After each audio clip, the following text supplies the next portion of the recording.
Good evening, and you're welcome. This is another interesting edition, I believe, of my daily broadcast. It's my pleasure to always have you here.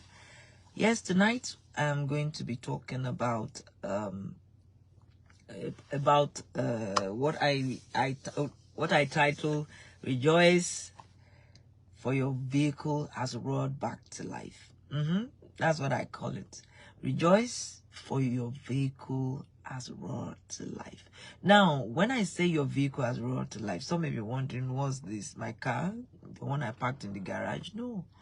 Now, vehicle can represent, in the spirit, vehicle can represent a platform. Oftentimes for me and for many, it's a vehicle represents a platform. Something that you will use to get to where you're going. And in ministry, platform is what you use in getting to where you're going. In fact, in life, to get ahead and get to where you're going, you need a platform. So a vehicle, when you see when I'm talking about a vehicle, that's what I'm talking about tonight. That you should rejoice that your vehicle has just roared to life.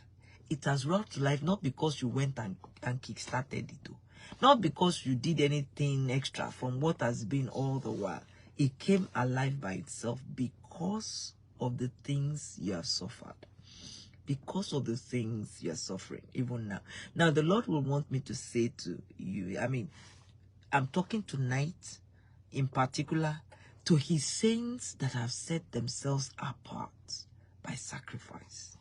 He said, gather unto me, my saints, who have set themselves apart by sacrifice. The Lord will want me, to talk tonight to those who have set themselves apart by sacrifice. You might have been in your office and people are doing the wrong thing, but you have stood for the right all these years. That is standing with him, that is waiting on him, setting yourself aside by sacrifice. Those are the ones the Lord is sending this word to tonight. So now let me say some of the reasons you have gone through, some of the things you have been going through, and the things you have gone through recently. And it is that, unless some adversity comes, certain things, they never come to life. Unless some adversity and opposition comes, certain things never come to life. So it is the opposition that has come, or the adversity that has come, that has brought your vehicle, that has made your vehicle to come to life, that has made your vehicle to rev and come to life by itself. And the Lord will have you to know that, look, some of these things you have suffered, some of the things that you've gone through, they were essentials for that which He's taking you into. Unless, as I said, some adversity comes, certain things will not come to life. If water does not break, a child, they will not start pushing. I'm not a doctor, but I've had some children. So I know it's like when your water breaks, that's when the child becomes uncomfortable and the child wants to come out. Because the water, the warm water that the child has been swimming inside the womb, is what has made it comfortable. So your vehicle roared to life because of some adversity in your life in recent times. It roared to life because as they attacked you, as they come against you, you understand, as your opposition, as they are attacking you, it's like they are breaking your water so that you can, come out. Just like the child's water has to break so that the child may come out. It is making the womb uncomfortable for the child. The water breaks so that the womb becomes uncomfortable for the child, and the child, longs to come out. So your adversity, the adversity you faced recently, is part of what is making your vehicle to come to life right now. So rejoice. Even in adversity, rejoice when men persecute you. That's how come the saints, the apostles, they rejoiced when they were persecuted. Because it is actually, persecution is actually part of what is going to help you come into what you are called to at this time. Persecution is going to act as the push that will bring you into this thing that the Lord has promised all this while, and you're about coming out, because your vehicle has roared to life. Now, as I said, certain attacks are necessary to rev up your need for God's intervention. Now, if these attacks don't come, you know, you will not say certain prayers at this time. You know, for some of us who have known that, look, you cannot twist God. You can't use your prayers to force him to make it faster than it would. He's actually doing everything in his own time. So sometimes we've gotten comfortable just waiting for him to do it in his own time. Yes, we talk with him, we worship, we praise him for what he's doing, but we know that it's not by praying and shaking our head every day. And so in waiting for him, you know, we might have forgotten that, yes, we still need to ask. And so when these attacks come, you know, you go back to asking and saying, Lord, hope deferred maketh the, you know, they had something, you know, so because of that, you asked him again. And that was also very important, you know. So the adversity has made it, you know, that your vehicle roared to life, you know, this time because of the push that is getting from. So rejoice. Your vehicle has come to life. Rejoice. It has come to life. That means the platform upon which you're going to do that which God is calling you to do is getting set. Is in fact is set to move. You know, I've been recording for some time now in the vehicle. If I kick this car and then it's, you know, it's on standby, you know that it's ready to move. If I kick this car like and then it's on standby and it's you know, although these days we don't warm cars as it used to in those days, you know, but you know, I kick it and I stay, even though I have not moved. That car has come to life. It has come alive. Everything is okay and ready to go. That's how and where many of you are right now. And as I said, it is not of your doing. It's not something you just did now. It's something that has accumulated over time. Your being and your what you have done and what you have been with the Lord all this while, you know, is what, you know, is coming to fruition at this time. Yes, as I said, attacks,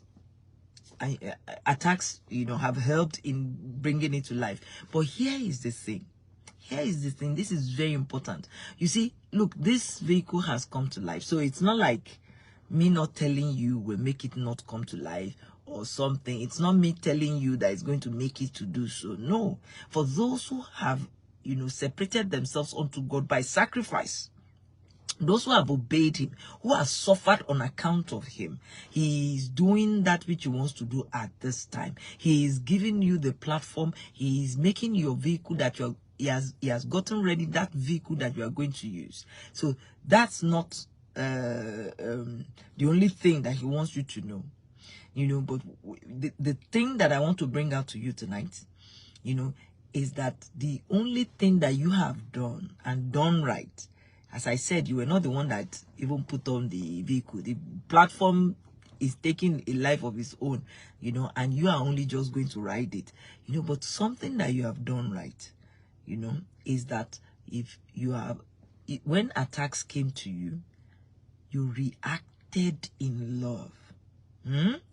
That attacks, you understand, these attacks that came to you recently have, you know, just tested you. It's like when you have finished the car and you are testing it, you finish, everything is done, and then you want to test it to be sure that everything is fine before you take off. That's what it has done to you. Because in that test, even though everything came at you and all that, you're able to withstand it. Your reaction is as the Lord wanted it to be. That's what made your vehicle to come alive. That's what is going to make you to get into the next that you are going to get into. You know, so you can thank your enemies for doing what they did. You can thank those who opposed you for doing what they did, because it has been that's the final test. It's like you go and do bulletproof, whether bulletproof the one policemen do or the one jazzmen do. You do the bulletproof and you are wearing it and you need someone to shoot, you know, to test whether the bulletproof is potent. That's what has just happened to you. Because when you are attacked now, you know, unlike before, when if you were attacked, you will just, you know, the first thing is that you are hating those who attacked you. You know, the moment they criticize you, you feel every criticism is hitting you as if you, I mean, you didn't do these things.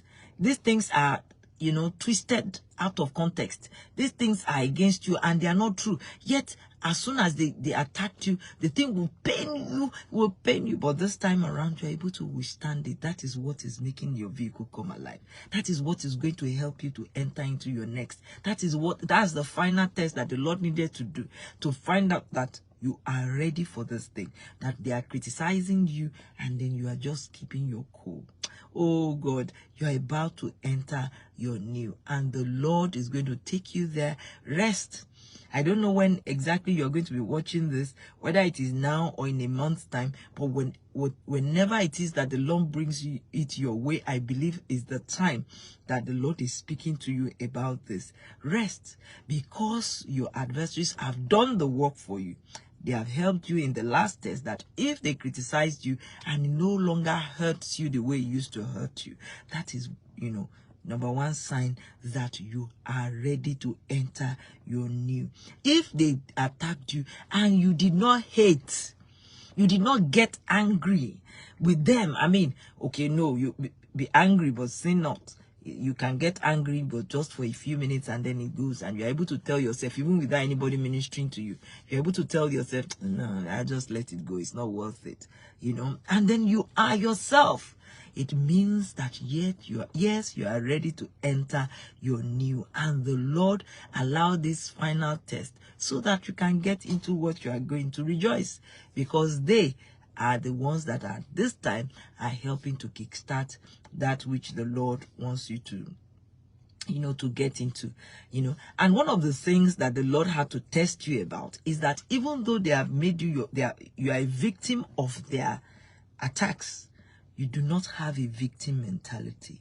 Oh God, for everyone who has learned to overcome victim mentality, you are ready to enter your new. If you have not done that, hey, I am sorry, you may have to repeat this particular. They may have to attack again to check it, because this is one of the checks that you must pass. Victim mentality is so wrong with God. God is totally, if you are with God, you're walking with God, then at no time should you feel like should you have a victim mentality. Oh, you can be a victim, of course. We are a victim of devil's attacks. We're a victim of people's attacks. Our colleagues may attack us. People may say terrible things about us, or say terrible things, throw terrible things at us just to hurt us. Some of them, they are doing it even without knowing why. Some of them, they are doing it, they know what they are doing. They really want to bring you down. But whatever the case, no matter how much they victimize you, you must be mature enough not to have a victim mentality. Gone are the days when, they attack you, and each time they attack you, you must go into your room and weep. The Lord is expecting that at this time, anyone who is going to enter his new, anyone who is ready to enter it with him, will not be crying, because by now you already understand that you carry something that is much more than what they know of. You're so sure of that which you carry, and you're so sure of this vehicle that the Lord is giving you to get into your next, that you are not ever feeling like a victim. Don't feel like a victim. No, don't ever feel, because you are a chosen of the Lord and you are loved by God himself. Why will you feel like a victim? Now, finally, let me say this. The pain, I said it, I think yesterday or day before yesterday, that the pain lasted this long because the blessing is for an appointed time.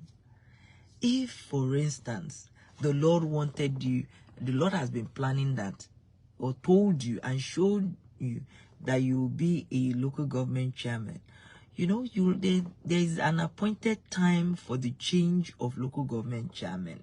So you had to wait for it. It's not because the Lord felt you were not ready. At some point you had become ready, but he had to wait for the appropriate time for that door to open. That is what has kept you up till now. At some point at the beginning, it was because he was working on you. But when he has worked on you and you are ready, but you did not enter, the Lord wants me to let you know, with all the love in his heart, he's saying to you, it is because there's an appointed time. You have passed this test for quite a while, but you have to enter until the door will open so that he can usher you in. Thank you very much for being there again tonight. I have enjoyed having you with me. Let's do this again tomorrow at 8 p.m. Rejoice because your vehicle has roared to life.